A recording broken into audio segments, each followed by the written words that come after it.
Hey, welcome back to the Personality Hacker Podcast. My name is Joel Markowitz. And I'm Antonia Dodge. Today we're talking about finding your purpose in life. We've got a friend of ours, Craig Filion, with us today. He has developed an entire methodology, an entire practice around discovering your true purpose in life. He's created an entire organization called Purpose Mapping around this, and we've invited him to come on and talk about some of the things that he does best, which is finding your purpose. So Craig, welcome to the Personality Hacker Podcast. Thank you. So let's just start right out and I guess get your personal story. I love starting with the people part of what we do here at Personality Hacker and who we connect with. You have a personal story, obviously, that led you to this, what you're doing now. What is that? What has come up for you in your life, and why are you doing this right now? Cool. So my story really begins, I was a love child of the 70s. I was adopted at birth. And there's a really powerful book that I didn't discover until, I was in my early 20s, called The Primal Wound. And what it talks about is how adoptees experience what they call a premature ego death. And what that's around is, the child in utero develops the rhythm and the just sort of a homeostasis around relationship with the birth mother. And then there's a break in that rhythm, in that pattern, and the child is adopted and goes through an intense period of grief. And because the baby's crying, it's a pre-verbal experience, the adoptive parents really have no way of interpreting this other than child's hungry, child's tired, needs something, and there's often this sense of, okay, well, I'm not a good mother, I'm not a good father, so they sort of overplay to settle the child down, and the child experiences that as, shush, your emotions are not welcome here, because it's not about hunger, it's not about I'm tired, I'm grieving, right? As an infant, I can't express this to you, and there's no room for that. And so in that, the child has to abandon authenticity in order to maintain relationship, which equals survival at that point. And so that's really where the whole thing began. And then it culminated in my, I think, late teens, early 20s around a search for self. And the story just goes in so many directions at that point. But once I became more autonomous and was able to start doing some self-searching, that's really what led to this, I would call it a 21-year quest that has now culminated in what I call purpose mapping. Okay. So really your experience of being an adopted child was a catalyst for you. It sounds like you had somewhat of an identity crisis. Like, who am I? Where's my place in the world? Obviously, my birth parents aren't around, so what does that mean about me? And that kind of caused a questioning of your identity. Am I reading that right? Yeah, that's I don't often talk about this, and so it's interesting to hear the way that it's sort of being expressed. In the adoptive experience, there's no mirroring. The parental figures don't mirror back to the child what the child is sort of wired and patterned to recognize. And so then the child has to mirror back something that's not truly authentic in order to garner love, and again, survival is really at the root of this. And so then, as a child growing up, I was patterning behaviors that modeled what my parents were doing. It's kind of the ugly duckling story, I guess, in a way. And it was definitely the black sheep of the family. I have a sister who's 6 years younger. She's also adopted, but I think she was really able to pattern after my folks a lot more. And I was just like, I don't know how to do this. Like, I just don't know which way's up, what I'm cut out for. Mm-hmm. So there was a deep gnawing, who am I? Why am I here? What is this all about? Why does it feel so bad? And that type of pain will drive people to figure out some sort of solution. And for me, it just, fortunately, when I was 18, I met a therapist, and he turned me on to the Mankind Project. And I was initiated. It's sort of a masculine initiation rite, a modern day initiation rite. And there was a lot of Jungian psychology in the roots of that. So shadow work, gold, mission, purpose, these types of things. And that's really where I started to catch, like, oh wow, there's a whole other access point into myself that doesn't require me to mirror something outside of me. I can actually go in and start to explore what's really inside me. And I think that's where things start to open up. So then the original quest, and I'm super. I mean, I know that when you do interviews, you're supposed to tell the person you're interviewing that you're like super fascinated by everything they're saying. But I'm like super fascinated by everything you're talking about with like adoption and this concept of primal wounds and premature ego death. Like, this is a component of things that are just intrinsically interesting to me already. This is a component of it I've actually never thought about. Yeah. And so I almost like just kind of want to naturally drift that direction. But I think the results of your journey are what's going to be really helpful for people. So I'm trying to force myself to go back on track. Sure. But all that stuff is super fascinating to me. But what I'm picking up too is this concept of a lot of us. I mean, I think search for identity is not particular to anybody in any specific situation. However, Totally. I think for our searches for identity though are going to be slightly different depending upon our context. And what I'm getting from you is that a lot of us probably, when we're looking for who we are and how we work, you mentioned that there's this sort of almost pre-wired mirroring we do with our parents, and we go and we're looking for certain responses that we've been pre-wired to look for, and when we see them we go, oh, that's okay, now I found my place, that's me. And then when you're not with birth parents or with people that you've been pre-wired to mirror and to understand who you are based on their mirrored responses back to you because of your genetic wiring, I'm making the assumption that it's all based on genetic wiring, or to some extent, then when you're not getting that, you're like, oh, okay, so there's really nothing to hold on to here. There's no feedback trigger that I'm pre-programmed to look for. So since I'm not getting the feedback that I thought I was, I kind of feel like I'm hanging here. Like I'm sort of in the big ocean in a raft, and there doesn't seem to be anything around me that I can really hold on to here. Is that accurate? Did I pick that up right? Yeah, I think yes, and it relates. So there's a few things that come up here when you say that. One is, I was recently listening to one of your podcasts, which I'll just say this publicly. I'm a huge fan. I've been totally just. I listen to your podcast several times a week. I think you guys are brilliant. And there was a recent one. I think it was the Introvert Awakening. Was that a recent one? Where it was, or the Intuitive Awakening. Intuitive Awakening, yeah. Right, yeah. And you were talking about how intuitives are like 25% of the population, and we live in a sensor world. I mean, not so much in India, as I understand it, but in America, it's a sensor world. And so the intuitives feel very like, I'm not getting, like, I don't get this. I don't really get how to fit in with this. And because it's an internal thing, we don't recognize that there are other people who feel that way. But once we start to connect and say, wait, they're like 25% of the population is like this. So that's one aspect of it. And I think I was in a sensing family.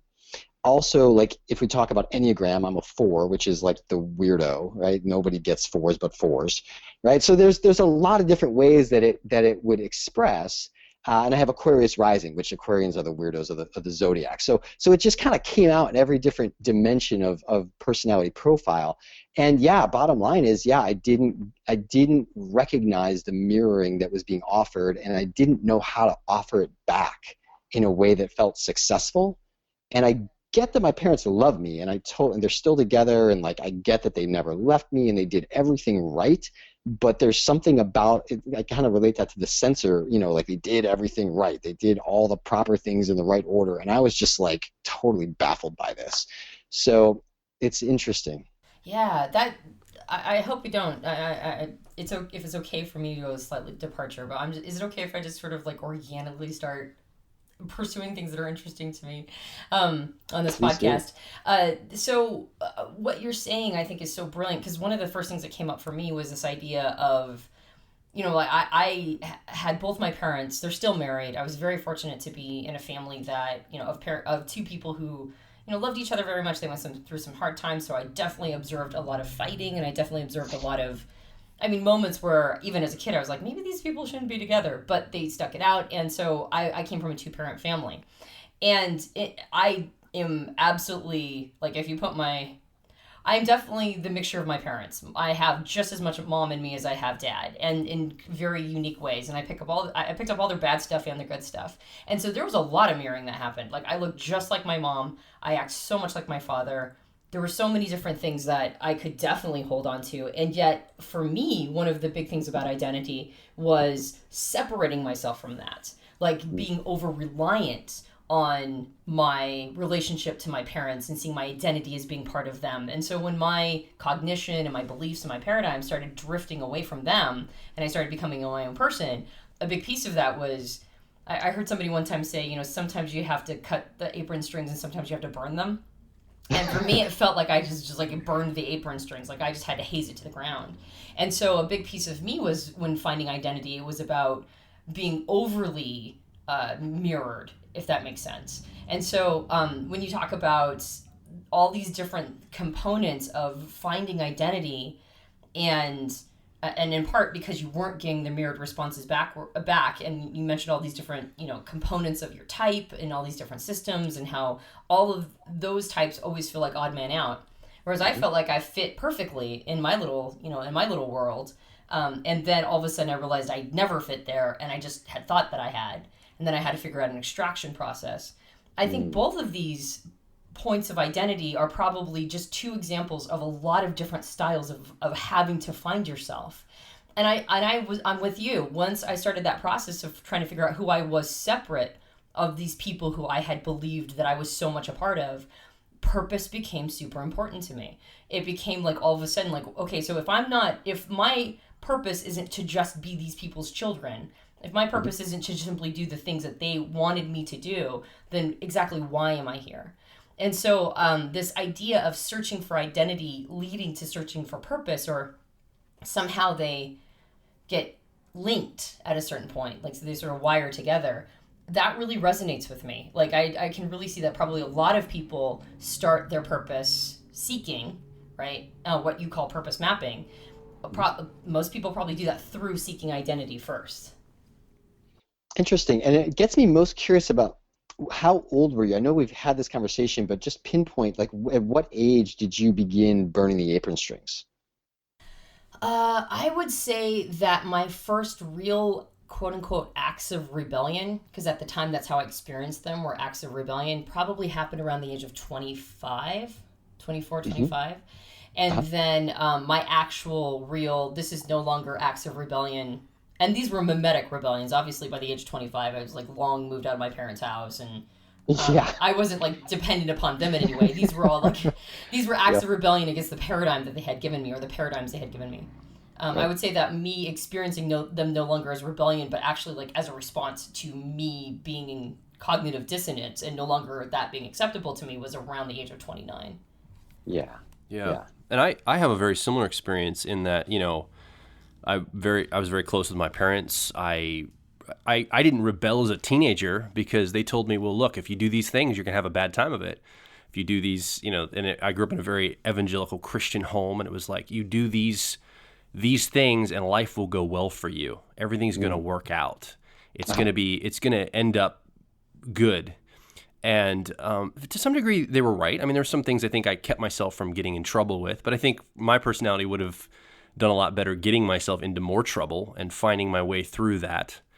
And what I hear you really saying, Craig, is it's almost like the thing, like when you were a child, the challenge you had, this primal wounding, or this feeling like, well, I'm adopted, does that mean I don't fit anywhere, caused you to prematurely go on a journey of self-discovery, of finding who you truly were, where most of us, we kind of have to wait till we grow up and we realize we burn through all the stuff that our parents or our paradigm or our structure or our culture gave us, and we're like, hey, this isn't working for me, like by around the age of like 25 to 30.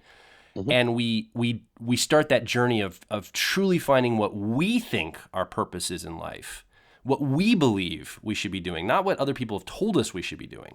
And it sounds like you were given somewhat of a gift in the midst of your challenge, in the midst of that primal wounding, of being set on that journey early in your life, which I'm kind of envious of you for.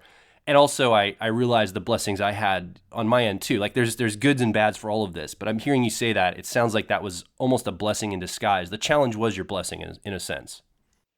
Totally. And so I think that's actually the crux of the conversation. The first thing I would just want to sort of validate for anybody listening is, we all have at some point, there's that realization that, oh, there's an impulse to individuate. That however we start to experience the cracks in the foundation that we were raised in, at some point we have to kind of leave the nest. We have to take flight, and we can't stay attached to how we were raised up. So we all experience that. It's just a question of when, and it's usually pretty traumatic of an experience, particularly because it's not supported. There's really no social fulcrum. I mean, there's bar and bat mitzvahs, there's going to jail, there's going to the military. These are like the only, first communion, or I guess it would be confirmation, right? I was raised Catholic, I should know this. But we don't really have any social fulcrums, and we always have in the history of civilization.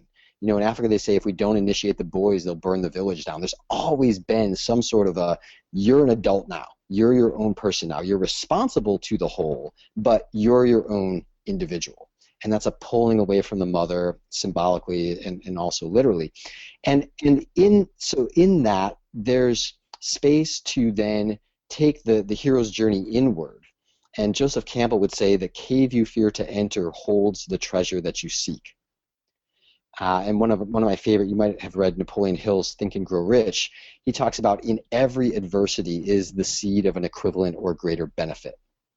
So absolutely, Joel, what you're saying is, yeah, there's this pain and it sucks, and yet if we can hang with it long enough, if we can step back and give it a little space and let it move through us and trust the process to some degree, or even if we don't, eventually we're going to look back, as Steve Jobs would say at his Stanford commencement speech. You look back on your life and you connect the dots and you see, oh, had I not experienced that, I wouldn't have gotten the gold out of it or the gift out of it.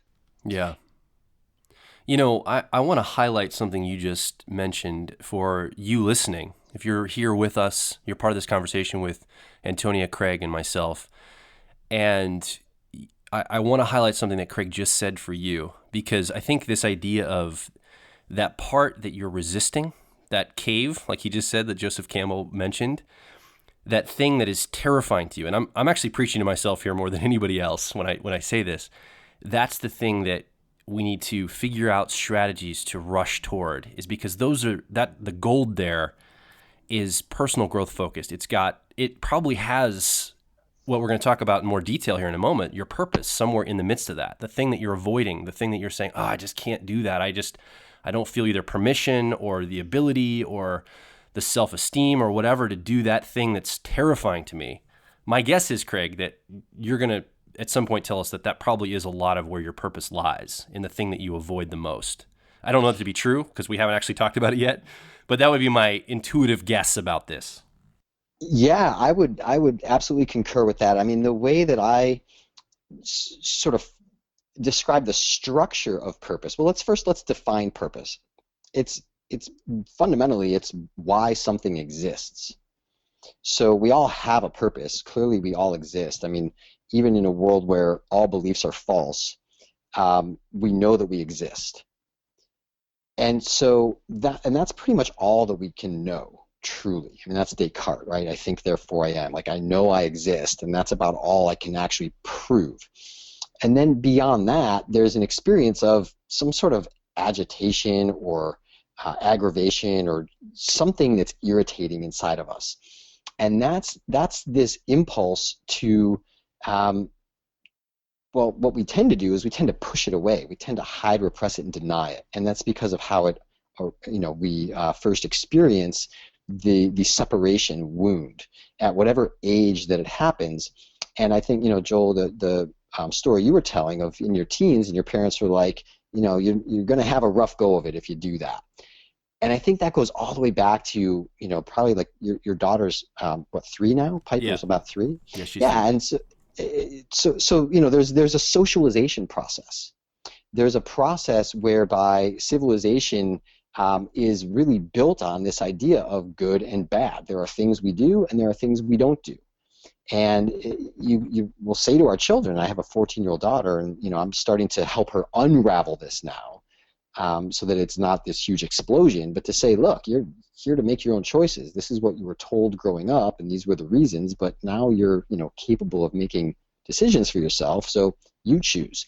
But when we're 3-4 years old, it's no, good boys don't do those things, good boys don't say those things.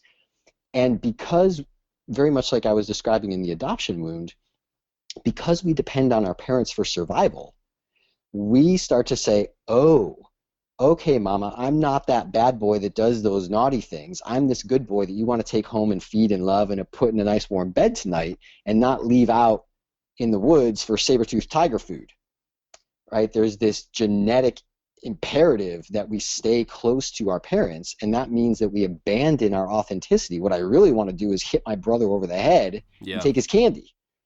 Right? But if I do that, I hit this primal panic, like this fear of death, if you study attachment therapy or attachment theory.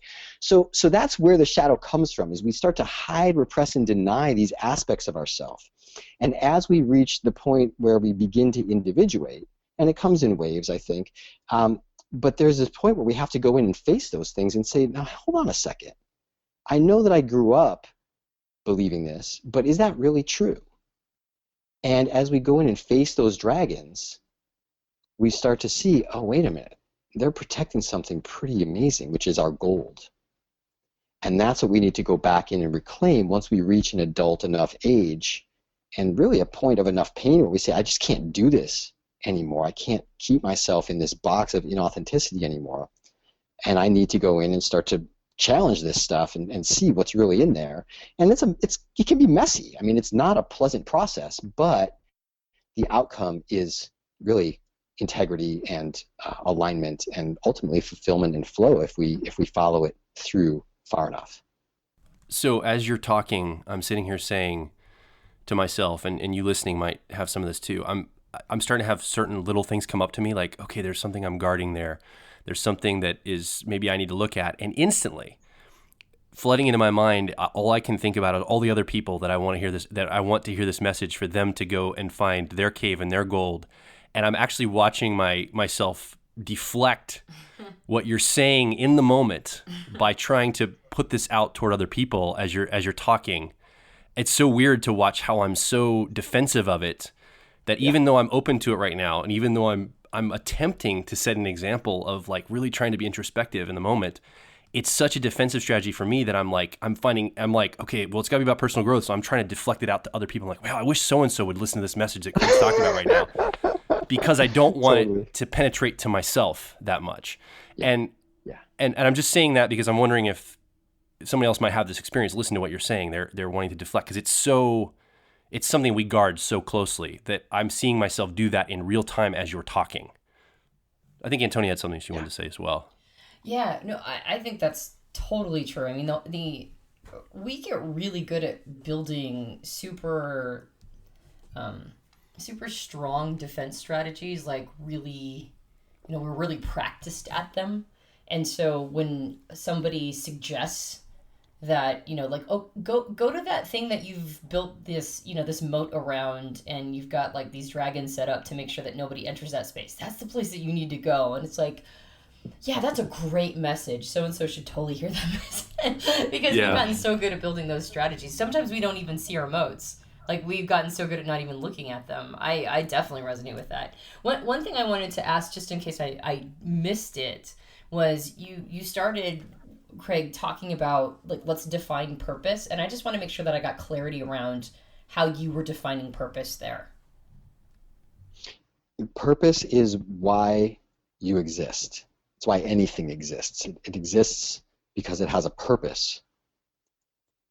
So why we create something. Right. Okay. So then when purpose starts with identity, that makes sense, because identity is that's what I always talk about as like sort of the "you are here" dot on the mall map, which is, like, where am I headed? Well, first I have to figure out what my starting point is. Yeah. And I think identity and figuring out who you are and how you, as you mentioned, how we have individuated and how we are separate from others. And that is the you are here dot. Like, that's the starting point. If you don't know who you are, if you can't figure that piece out, I think we're just wired to continue to ask that question until we solve the answer. And the faster we can get there, the faster we can move on. But if we haven't solved that piece for ourselves, regardless of what the answer is, if we haven't solved that piece for ourselves, I don't really think that we can move. I mean, sometimes we can. Sometimes we can achieve without having that piece answered. Sometimes we can really accomplish a lot, but I don't know if achievement, success, and accomplishment is necessarily synonymous with having lived your purpose. And I think if we want to apply the story of purpose onto our accomplishments, I think that first piece of the puzzle of individuated identity, I think that needs to be at least answered to a certain extent, enough to get going. Because I also think that we find our identity as we're moving towards our purpose. I think our identity can change and get molded by, and getting closer and closer to that purpose, but it has to be answered at least to the point of being able to calibrate towards a purpose. Did any of that make sense? I think so. I mean, I'm curious to hear more about identity. Like, I don't typically use that. I would use the term personality. I would use the term ego, which is sort of those defense structures that you and Joel were talking about like, oh yeah, so-and-so should totally hear that. Like, that's the ego. It's deflection. And there's nothing wrong with it. It's super intelligent. It's incredibly purposeful in that it serves to protect us from our own, I guess Freud would call it the id. We need that. But at a certain point, we have to transcend it and yet include it in this larger individuated identity that we become. So there, I just used the word. So can we talk about identity for a second? Because now I'm getting curious. Like, how do you define identity? So I guess in the context of what we're talking about here, it's that first piece of who am I as a unique experience from everybody else. I think different from personality? I think personality is a component to it. I think of identity as a system with lots of nodes in it, and identity would simply be how, like, your story about yourself. Identity and ego is a big piece of that. I mean, ego is where those stories basically live. Who we are. Ego is, and we actually haven't done a podcast on ego transcendence yet, so I'm almost not wanting to jump the gun and go to ego transcendence speak until we've done a podcast on it to reference, because I want to get back to what you're talking about, Craig, which is ultimately about purpose. But there is a piece of this concept of ego, which is that's as far as I'm concerned, that's where Antonia lives. Ego is where Antonia exists, and there's lots of different components to Antonia. She's, if we're going to talk about personality and personality type, she's an ENTP in the Myers-Briggs system, and she's a 3 in Enneagram, and she's at a certain Graves level, and she grew up in, the Pacific Northwest, and she's got 2 parents that are, that are INFJs and ESTPs, and she's got this older brother and older sister that really, helped identify her. And then she had this first marriage that didn't work out, and she had a divorce, and then she had a divorcing from her religion. And there's all these different stories around what made Antonia her. And the reason why I'm talking about myself in third person is because I also don't believe that that is the holistic me. That's the part of me that wants to live. That's a part of me that has all sorts of definitions and individuations and uniqueness. And also, I don't think that that's necessarily the complete picture. But it's the picture that I present to the world, and it's the part of me that wants to live. It's the part of me that wants to be expressed, and it's the part of me that wants other people to know who I am.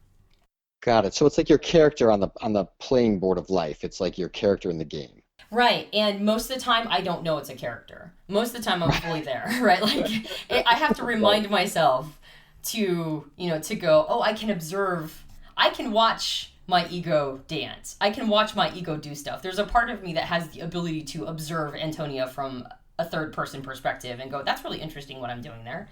So There's a part of me that has the ability to watch that happen. But for the most part, this is what I show up as. This is my unique expression. This is how I individuate from other people. And I would say that that's identity. And there's lots of different stories I could apply there. If I didn't know anything about personality typology, then that wouldn't be part of the ego story. There would be other stories added there, like I live in Pennsylvania and I'm the mother of a daughter or whatever. I love that. And so, what I'm hearing in that really clicks for me is that the personality profiling systems are a way to observe that character, to sort of get outside of it and walk around it and sort of make it object versus, the singular identification with it, to be able to actually see it as something that you can work with and work within. How I look at it, Craig, is that these personality typology systems and all the frameworks and models we look at ourselves, and even those narratives that Antonia was just talking about, to me, so I'll take a little different tack. I don't think it's contradicting you. I think it's just it's a viewpoint that I have. Mm-hmm. The identity for me would be when you remove. So I look at Korzybski's "the map is not the territory" idea. Yeah. The territory is my identity. All the narratives, all the personality systems I use, all of the ego that comes up for me are maps and models to try to make sense of something that really is post-lingual. It's really almost difficult to get a grasp of who I really truly am at the core of my being. That's the territory that I'm working with. And all of these other things, like the Myers-Briggs system or Enneagram, are just maps and models to get the closest approximation to that true core of who I am that it can get. Because I am one of 7 billion people on the planet, and there is no system that can fully describe who I am as a person. It can get pretty close, but the fidelity is just not there. The true essence of who I am is probably something that no one else will ever know, and even myself I'll never know this either fully. I'll probably never know myself to a full degree, but that's my identity. The identity is the territory, not the map. And we have a lot of really great maps. I think that's what's great about Personality Hacker, and what we do is we use a lot of very sophisticated maps to try to understand that territory, but truly we'll never get to the true territory because it's just not, you can't get that kind of fidelity. Yeah, they're navigation tools. They're not the thing itself. And by the way, when you said you didn't think that you were going to contradict... You were looking at me. I just wanted to make that clear. Yeah. And you were indicating that what you were going to say probably wouldn't contradict with what I just said. So I just wanted to make that clear.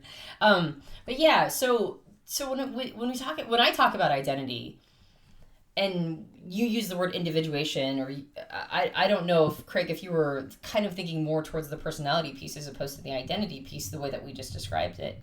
But the concept of identity to me is so fascinating, especially in the context of what we're talking about with purpose.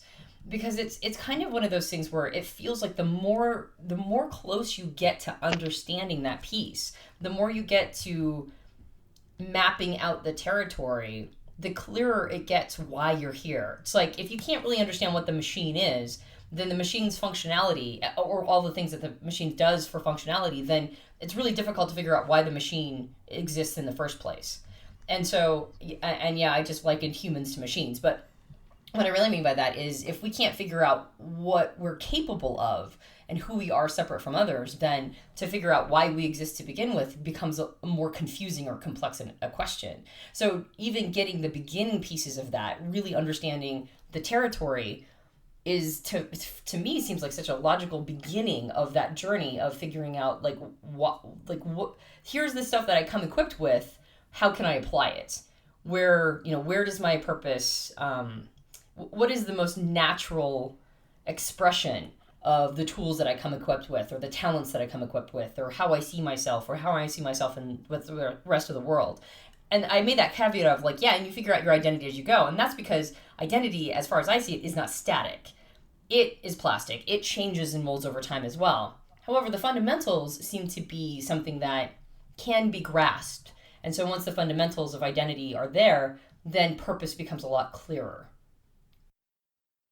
I'm with that, and particularly that identity is plastic, is that we're constantly recreating ourselves, and we have predispositions, or we were talking about this earlier, whether it's genetic or whether it's learned, however that comes about, there's some confluence, but there's a way that we sort of habitually operate, and I think that in my own experience and in working with the clients that I work with around purpose mapping, we start to see, there are habits and things that are serving me, and there are habits and things that used to serve me but really aren't serving me anymore. And start to put those on a map and just start to see, okay, so when I do this thing, that feels really natural and comfortable, I'm actually going in the wrong direction. I'm going the wrong way down a one-way street. If we're heading into more and more alignment, more, say, we could say evolution or transcendent, whatever that is, that evolutionary impulse or that eros that life has to grow and to transcend itself. And the things that feel harder, I think you call it the strengths or the co-pilot. And these are the strengths and the things you need to develop. They don't feel as natural, they don't feel as comfortable, but that's your biggest bang for your developmental buck, I think, is the way that you phrase it. And that those don't always feel natural, they don't feel comfortable, but when we do them, we're going to grow and we're actually going to experience more flow.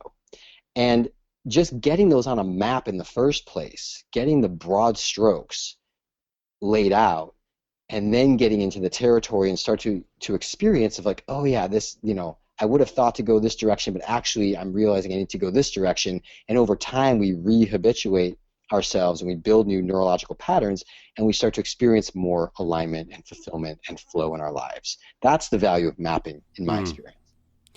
Yeah, so I have a question about that a little bit, and it's going to be a narrative-focused question, and then I think after I ask that, we'll talk about it a little bit, and then we probably need to get down to some more tangibles. We've been pretty freeform up till now, really abstract, and I think this has been a great conversation. I've been thoroughly enjoying myself, and I want to be careful because I could go on for hours after this if we don't tighten it up. But so as you're talking about this idea of mapping, this idea of purpose mapping, one of the questions that came up for me, and in the idea of identity and in purpose mapping and the primal wound, the question came to my mind is finding your purpose in life a matter of discovery, or is finding your purpose in life a matter of decision?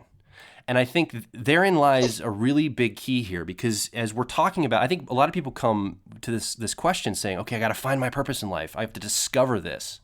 And the language that you're using, it sounds like to the casual observer right now that you're saying, yeah, it is a discovery process. We're putting this on a map. We're trying to kind of find our way through the weeds and figure out what your purpose is. But it sounds like at the heart, because you started with the identity level, and you started with this idea of detaching from what the social programming around you says. It sounds like there's a nuance here, that it's not actually about discovering. It seems like that on the surface. And in fact, the exercises you would walk somebody through is about discovery. But really at the end of the day, that discovery process is more about discovering the caves with the gold than it is about the purpose. And once those caves are unlocked, the purpose is then decided upon. Is that a way to look at it, I guess, accurately, or do you feel like I'm totally off base when I say it that way? No, I love it. There's something in this conversation that's been a theme that's been underlying it, and I just want to name it, which is the paradox of it all. And, we live in a dualistic world, day and night and whatever, male, female, all this. And so the difference between decision and discovery, I think it's always got to be the yes and, the both and. And I think that we can come at it from whichever side of the paradox we begin. Just start wherever you find yourself. Like Antonia was saying, you just got to start somewhere. You got to put point A on the map and just start moving and start getting feedback, start gathering experiences and data and input and seeing, does this feel better? Does this feel worse? How is it ultimately playing out? In the purpose mapping process, there's a bunch of both, and I think at the point where I use the hero's journey as a reference for the purpose mapping process, and where the real magic happens is in what Joseph Campbell would call the ordeal, and this is the point where the ego is challenged to its limits and then just beyond. And there's a moment that he calls apotheosis, which means divinization. So this is the point at which Neo in the Matrix is, he's seeing the Matrix, he holds out his hands and stops the bullets. He explodes one of the agents and he just kind of bends the walls, and there's just that moment of like utter power, which is a state. We all want to live there, or some of us that have transcendent experiences say, I just want to live there all the time. But ultimately, it's just this highest and best form of something, this moment of realization. And then in that, the paradox is, it's sort of, it's transcended. The yin-yang itself is transcended into oneness. And so decision and discovery become sort of synonymous. It's something beyond both of them or either of them. That's my experience of it. That's fantastic. I think the more personal growth I do and the older I get, the more I realize that most things aren't either or. It's the tension between the two that the magic lies. And usually that's where, like, striking a balance of that tension and almost like living with the feeling of that tension is where some of that growth can happen, because sometimes it doesn't feel comfortable, but that tension's where that growth happens in that. I know that sounds really abstract, but I guess what I'm saying is I resonate with what you're saying, that it's both, and you can kind of come at it either way. Yeah, just get going. Start where you're at and just get moving. So that leads me to this question then, because I know we're kind of winding down. How do we start? I mean, obviously people can come and find out more about what you do at purposemapping.com, and they can seek you out for coaching or for some of your group sessions and some of the services and maybe products you offer. Mm-hmm. But there's somebody here listening with us right now, and they can't talk to the three of us, but they're asking, okay, well, what do I do? How do I get started? What's the next step for me? What would you tell them? So I think we touched on it earlier, and if you're listening and you want to have an experience of what it's like to just touch the power in your shadow, just to get a sense of what that might be like to explore a little further, there's a really simple question you can ask yourself. And I ask this question whenever somebody's got a headache, whenever they've got like a migraine. This is my go-to. So this is like kind of a parlor trick in a way. It's a party trick you can use to impress your friends. But you can use it with yourself to start to tap into the part you've been hiding, repressing, and denying, which I think is the cause of most headaches. So the caveat here is that you have to be willing and able to catch what I call the first thought, best thought. So I'm about to ask you a question. Relax your body and relax your mind. And first thought, best thought. Here's the question. What do you not want to admit right now? And in that space, something comes up. And it's scary. And it's usually something that we've been hiding, repressing, and denying. We probably are somewhat aware of it. It wouldn't shock most people to go, oh, right, that's there. But the immediate impulse, as both of you were pointing out earlier, is to say, oh, yeah, my mom should do that, or oh, yeah, she should do that, and push it back down inside, and then project it outwards. So that's one of the most powerful doorways that you can explore into your own shadow, and it's a slippery slope. So just be careful how you dance with that, because it will lead you into a never-ending quest to get to the bottom of a pretty deep well. Yeah, that's a fantastic question. So if somebody decides to do some work with you around this, what is that process like? Just paint me a quick picture of what that looks like. How does that, like, what do you actually do? Is it, and I'm guessing that one of the challenges is you're going to be pointing them in directions they don't want to, like, you're going to ask them that question. Like if somebody wants to work with you, you're going to say, okay, we're going to go in some dark places you've been hiding for a long time, and you're going to be very uncomfortable. But what is structurally the entire process break down like? Right. So so there's two pieces. I've distilled this down from 21 years of just, the level of desperation in my own seeking for purpose and identity and meaning and fulfillment. That's kind of why I share the adoption story. I mean, it was just built up to such a fervor by the time I was, in college, and I became a father at 24, rather unexpectedly, which is not uncommon for adoptees to kind of recreate the pattern. But it's distilled down into this very succinct map. I've kind of taken all the entire metaphysical section and self-help section at Barnes & Nobles that I was devouring for years in my mid and late 20s and even through my early 30s. I'm 39 now. And I just distilled it all down into a very basic map, which is the purpose map, which is essentially there's one side is, if you draw a big plus sign, one side is being, One side is doing. The further up you go, the better you feel. The further down you go, the worse you feel. And there's some more details and things that I would flush out, and you can actually see it at purposemapping.com. It's laid out in a little more detail. But I would walk people through a process of first we go through and just do a very light recreation of your life story, just a very brief autobiography, not a novel, but just some bullet points, just to bring up the patterns to the surface. And then we'll look at several of the personality systems, and they each have a component of, here are your strengths, here's your essence, you at your best, here's your downfall. These are the quadrants of the personality map I just laid out. Your downfall, the things that are not serving you, and your shadow. And by triangulating those, sort of like the way the GPS works on your phone, there's 3 satellites up in space, these large surveying bodies, and they pinpoint your location within a square meter. And that's what we do, is we pinpoint your essence and your strengths and your downfall and your shadow using the 3 personality profiling systems. And then we gather all that together, and we'll spend 2 hours on a call going deep into creating your purpose map, getting the gold out of that shadow, and then there's a sort of a diagonal, I guess it would be the z-axis, from the shadow quadrant to the strengths quadrant, which is the axis of purpose. And so the idea there is that your purpose is to make the unconscious conscious, right? What do I not want to admit? You get the power out of that. You get the power out of your shadow and use that power to fuel the development of your strengths, and that is what alignment feels like. That's where you hit a real flow state, and it's powerful.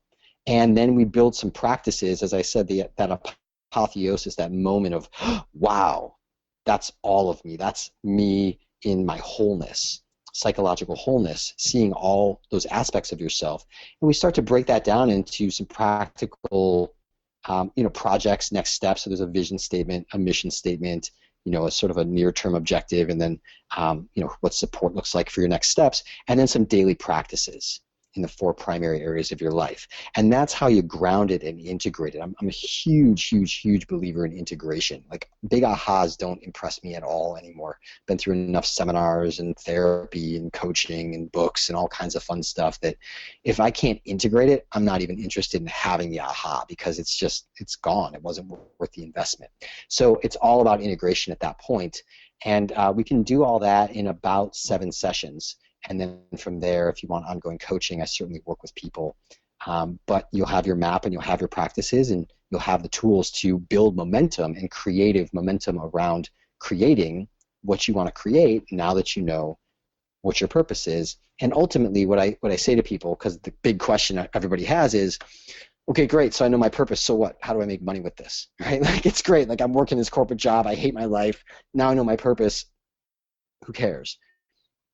That ultimately, if you take this to the nth degree, you can build your contribution system, what you're giving into the marketplace and what you're receiving back monetarily, build your contribution system around your flow state, around tapping into your shadow, liberating your gold, fueling the development of your strengths to give your gifts most powerfully to the world, that you can build your life around that. You can create a vocational career around that. And that's really where the ongoing coaching comes in.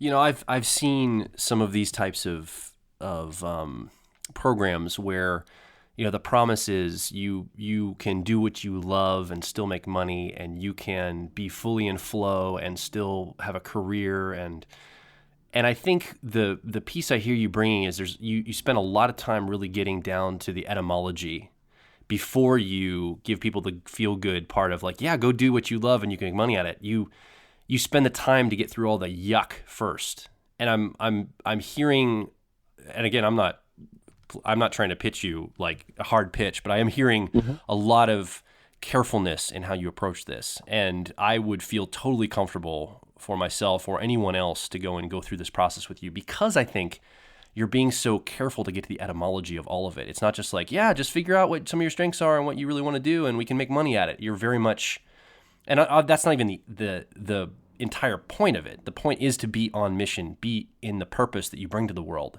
That might not be making money with it at all, But there can be that element too. And I love the way you're bringing it across this way of being careful and being mindful and building that from the ground up with a solid foundation of knowing your contribution first and then figuring out maybe that you can make money from it later. But it's about adding value first, the upfront adding of value. I love that. I love the approach you're taking with this.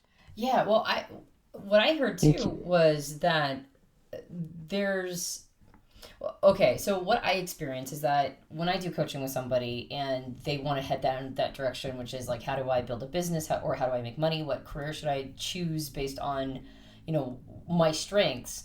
A big piece of it is not figuring out what the person wants to do. A big piece of it is figuring out what all of their resistances are to see it or get there.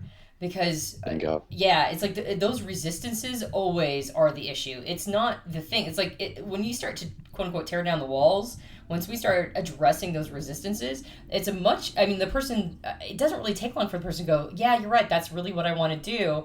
I just haven't allowed myself or given myself permission to see it because I didn't think it would be a reality. So the resistances are there to keep people from heartbreak. Like if I know what my passion is, or if I acknowledge what my passion is, I'm going to have to acknowledge that I'm madly in love with it. And if I don't get to have it, then that's like the love affair I should have had, but I never got. And so I'm just going to pretend that I can't even see it. So if you address the shadow portions of people, if you address that question, what do you not want to admit right now?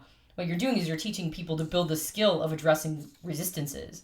So if you tear down the resistances to begin with, then once you get to the part of like mapping things out and creating strategies, now it's much easier because the person isn't auto-responding with, I can't, that won't work, that could never happen for me, whatever the more sophisticated versions of those are with their strategies and the resistances. Totally. And we just plot the resistances on the map so that they can see, oh, I'm in downfall again.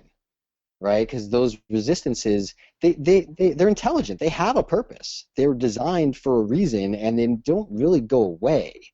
It's just that you don't have to live in them. There are other places on the map where you can set up shop. And so I totally agree. I mean, the last business I built, we built it up to $1.5 million coaching lawyers how to be entrepreneurs, because they learn how to lawyer, they don't learn how to market and sell their services. And the hardest thing that we ever had to do was to get them past their resistance. And if we pushed a lot of times, not a lot of times, but enough times to see a pattern, these lawyers would come back and say, I'm sorry, I don't want to be a lawyer. Like, I don't even want to do this. So it's like, if you don't get down to the root and start to look at the stuff you have been hiding, repressing, and denying, and get under that and get into the power, anything that you build is ultimately going to crumble, because that wants to come through. That's part of growing and evolving and individuating, is it's going to come out. So anything you build on top of it, like you were saying earlier, these $1 million businesses are not necessarily a function of purpose. They're going to crumble.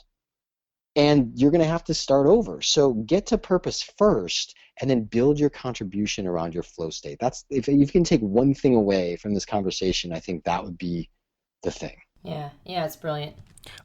So as you're listening and you're here with us, Craig, Antonia, and I just want to illustrate something to you that happened to me in this conversation. This has been a very personal conversation for me, Craig, as you're talking, the question you gave about what do you not want to admit right now? Literally, this morning in my journal, I wrote I had this thought last night, and I wrote it down this morning when I got up. And the reason I'm sharing this is because I think this is relevant to you listening. So just indulge me for a moment. I wrote down, I had a thought this morning, and I put it in quotes in my journal. What am I attempting to preserve by holding on to this emotion or thought? Right? I had that written in my journal this morning. What am I attempting to preserve by holding on to this emotion or thought? Anytime I've got an emotion or thought that I'm like holding on to it, I won't let it, like it's a struggle for me, I won't let it go. What am I holding on to here? And what's interesting about your question is it's so much a better question than what I wrote in my journal this morning of what do I not want to admit right now. It really gets to the heart of what I think I was intuitively trying to get to in my journal entry this morning. Yeah.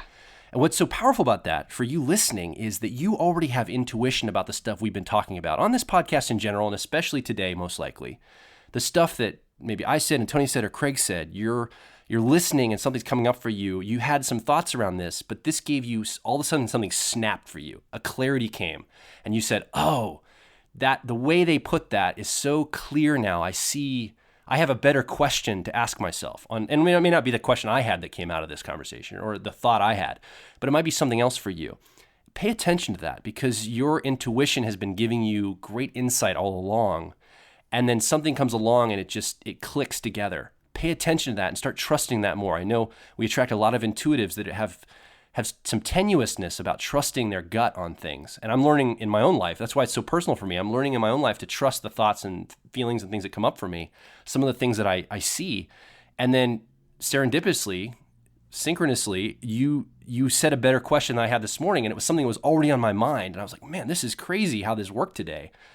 Pay attention to this stuff. I think this is really cool that what came out of this. I'm just sharing my own personal experience in the moment, because I think it's helpful for you listening.